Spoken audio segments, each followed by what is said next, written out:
Мы yedim, мы едем. Bitta harf va butunlay boshqa ma'no. Yedim fe'lini dastlabki formasi есть, ya'ni yemoq. Yedim fe'lini dastlabki formasi esa ехать, ya'ni yurmoq, g'ildirakli transportda, avtobusda, mashinada, poyezdda, velosipedda. Keling bu fe'llarni hozirgi zamonda 6 ta shaxsga nisbatan ushlab chiqamiz. Ya yem, men yeyapman. Ya yedu, men boryapman. Мы едим, biz yeyapmiz.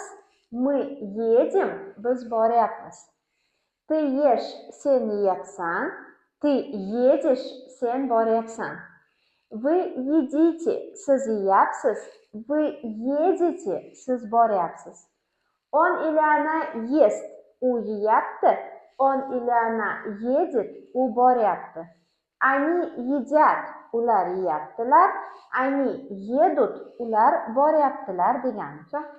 Va birdan bu ikkita fe'lni sinonimlarini ko'rib chiqadigan bo'lsak, есть so'zini sinonimi кушать. Есть ham yemoq, кушать ham yemoq, xuddi yemoq, ovqatlanmoq bo'lganidek.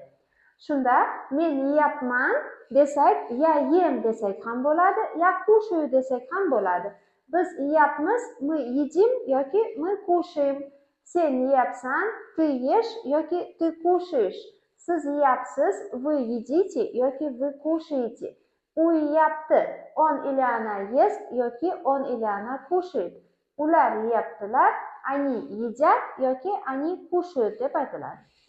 Ехать fe'lini sinonimi esa idти, faqat ехать bu g'ildirakli transportda yurmoq bo'lsa, idти bu endi pishkom, ya'ni piyoda yurmoq degani. Ya idu degani men boryapman, ya'ni piyoda. Мы идем, biz boryapmiz, piyoda. Ты идешь, sen boryapsan, piyoda.